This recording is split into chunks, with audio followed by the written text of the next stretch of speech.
Atualidade Jurídica.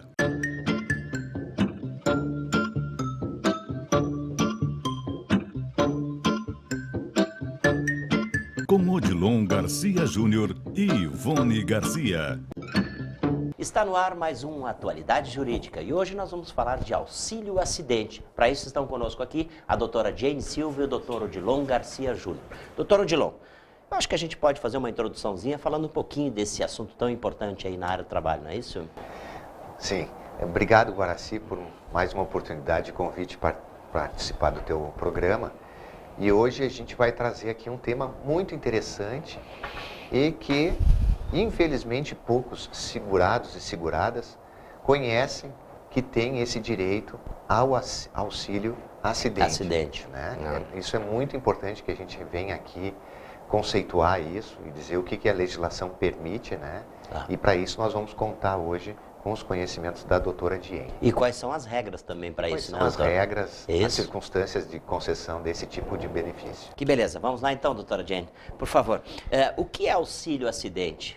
Bom, o auxílio acidente, ele é um benefício previsto no regime geral da Previdência Social, ou seja, do INSS, e ele é concedido para o segurado que após ele receber o auxílio doença, porque as suas lesões já estão consolidadas, é verificado que ele ficou com uma sequela e que essa sequela acabou reduzindo a capacidade laborativa dele. Tá, e quais são os requisitos para esse benefício ser concedido, doutora? Bom, resumidamente, Guaraci, é necessário que a pessoa seja segurada do INSS, que ela tenha sofrido um acidente e que desse acidente, após essas lesões estarem curadas, ele tenha ficado com uma sequela que reduz a capacidade laborativa dele. Olha só.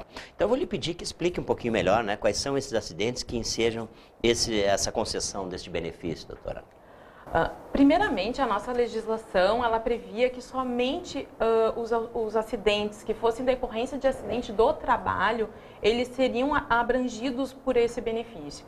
Hoje, a nossa legislação, ela é mais ampla, ela permite que seja um benefício de um acidente de qualquer natureza, com exceção da perda auditiva. Para a perda auditiva, é necessário que seja um acidente de trabalho. Mas acaba sendo nos auxílios acidentários, em decorrência de acidente do trabalho, que a gente consegue verificar melhor essa situação. A gente tem um exemplo clássico na jurisprudência, que é, por exemplo, de um marceneiro, que lá no trabalho dele ele acaba perdendo 1, 2 dedos, essas lesões são curadas enquanto ele recebe um auxílio doença, mas após a alta é verificado que ele consegue fazer aquela atividade, mas que ele tem que despender um esforço muito maior porque a sua capacidade está reduzida. Tá certo. Lembrando então que nesse nosso quadro, que a gente tem em parceria com Garcia e Garcia Advogados Associados, você pode interagir aí pelo telefone 210151, 2101-5151, com os profissionais que estão sempre atentos aí a todos esses temas que a gente aborda aí. Não é isso, doutor? É isso, exatamente. Né? Só queria complementar, Guaraci, que a doutora Jane colocou, que é muito importante que a gente verifica no nosso dia a dia que os segurados, eles recebem o auxílio doença, voltam ao trabalho, né, com uma redução da sua capacidade e não postulam esse auxílio acidente. Né? E esse benefício ele é acumulado junto com o próprio salário dele. Ele pode continuar trabalhando, né, com uma redução da sua capacidade, como a doutora Jane colocou, mas ele recebe ainda o que o INSS caracteriza como uma espécie de uma indenização. Entendi. Né? Doutor, agora uma curiosidade minha. Esses funcionários, eles têm essa consciência dessa lei? Eles sabem como funciona bem ou eles têm que estar sendo esclarecidos a cada tempo que passa pela empresa? Como é que funciona? Eu acho que eles merecem um esclarecimento. Merecem, né? Merecem um esclarecimento. E é o que a gente está fazendo aqui, na verdade. Porque né? normalmente o que a gente vê na prática é que essa informação, quando cessa, por exemplo, um auxílio doença, né? Ele simplesmente cessa e é informado, você tem que retornar ao trabalho. Mas não é lhe esclarecido se ele tem direito a essa indenização. Tá certo. Né? Tá e certo. essa informação é muito importante. Doutora, entre essas diferenças todas que a gente viu aí, qual é ela entre auxílio doença, auxílio acidente E a aposentadoria por invalidez? Existem essas diferenças Existe a todas, diferença. né? A diferença básica é que tanto no auxílio-doença quanto na aposentadoria por invalidez, o segurado ele está inapto para trabalhar, ele não tem condições de trabalhar.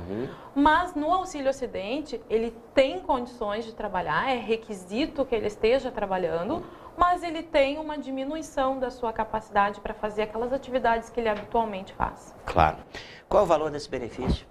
O valor desse benefício, ele corresponde a 50% do valor do salário de benefício, que dá um pouquinho mais do que a metade do valor do que ele recebia no auxílio-doença. E ele vai ser recebido todos os meses até a pessoa se aposentar, porque ele não é acumulado com a aposentadoria. E como o doutor Odilon falou, ele vai servir para a base de cálculo de aposentadoria, porque ele vai se somar ao valor da que a pessoa contribui todo mês. E como ocorre a concessão do auxílio-acidente? Na realidade, o médico perito do INSS, quando ele avalia se o segurado está em condições de alta do auxílio-doença, ele deveria também avaliar se ficaram algumas sequelas e se essa pessoa faria jus ao auxílio-acidente. Mas na realidade não é isso que nós temos observado e as pessoas seguradas acabam tendo que se valer do Poder Judiciário. Agora, doutor Odilon, o senhor acha que hoje a gente teve pouco espaço, mas o senhor acha que a gente poderá voltar a esse assunto, que é um tema que merece mais atenção? Merece, Guaraci, uma nova conversa, um novo esclarecimento, com certeza. É tão importante essa informação. Que beleza.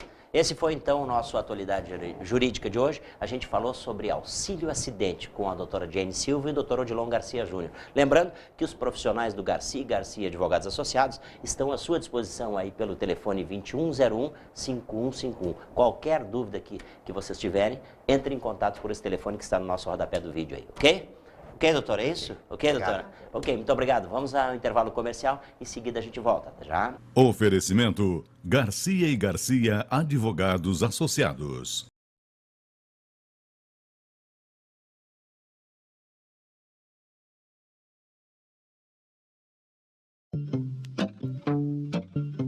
Atualidade Jurídica.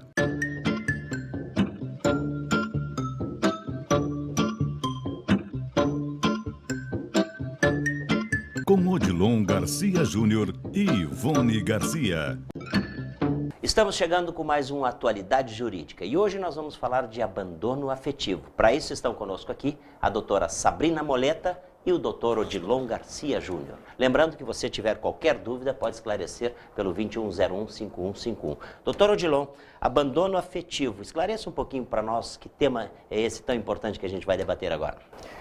Inicialmente, mais uma vez, obrigado, Guaraci, pelo convite para participar desse programa tão interessante. E hoje esse tema de abandono afetivo é um tema recente no nosso Poder Judiciário e muito interessante, né? Que pode gerar, caracterizado o abandono afetivo, o direito a uma indenização, dano moral, a qual a nossa colega, a doutora Sabrina, aqui vai esclarecer bem melhor essa questão. Vamos lá então, doutora. É isso? A discussão nos tribunais é somente pelo abandono afetivo do pai? É importante essa consideração, Guaraci, tendo em vista que hoje as demandas que ingressam no judiciário, elas tratam pelo abandono afetivo provocado pelo pai.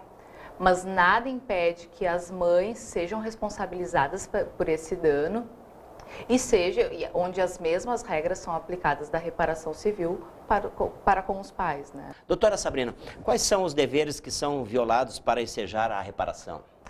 Guaraci, nas demandas dessa natureza, não se discute o dever de amar, e sim o dever de cuidado para com os filhos. Esse é um dever inerente aos pais que optam por gerarem ou adotarem as crianças. Sobre esse tema, é melhor salientar o dever de convívio, que é muito importante para o desenvolvimento da criança, o dever de criação, de educação, de acompanhamento do desenvolvimento psicológico dessas crianças. Havendo a violação desses deveres, abre-se a janela de indenizações pecuniárias por reparação de abandono afetivo. Em suma, para essas ações, amar não é uma faculdade, mas o dever de cuidado é um dever legal. Olha só.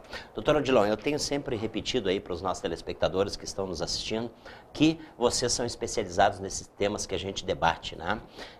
As pessoas podem entrar em contato com vocês e terem maiores esclarecimentos sobre esses temas? Sim, Guaraci, o escritório está aberto Sim. Nesse sentido de informar Claro. esses temas em aberto, assim. E dentro da nossa área de atuação, que é o direito civil, tem... No qual vocês têm advogados especializados para isso, para esses assuntos, Um né? caso específico, por exemplo, de direito de família. Claro. A questão do abandono afetivo, né? Claro. Tá?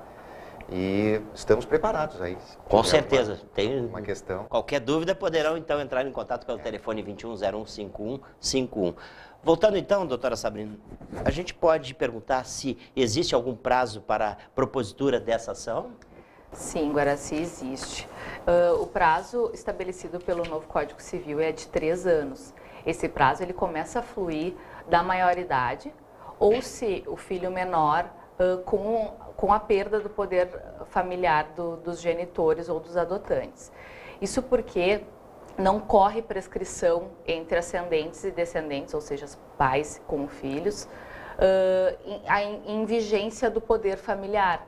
Com a cessação deste poder é que começa o prazo de 3 anos para o ingresso da ação de abandono afetivo. Que beleza. Era isso, doutora Odilon, por hoje? É? Sim. Doutora Sabrina, era por aí? Por aí. Então tá. Qualquer coisa, qualquer dúvida, não esqueça então, 2101-5151, os advogados especializados nesse assunto do Garcia e Garcia, advogados associados, poderão tirar qualquer dúvida, ok? Esse foi o nosso Atualidade Jurídica de hoje, falamos de abandono afetivo. Agradecemos a sua preferência pela nossa audiência, em seguida a gente volta depois do intervalo comercial. Até já. Oferecimento Garcia e Garcia Advogados Associados.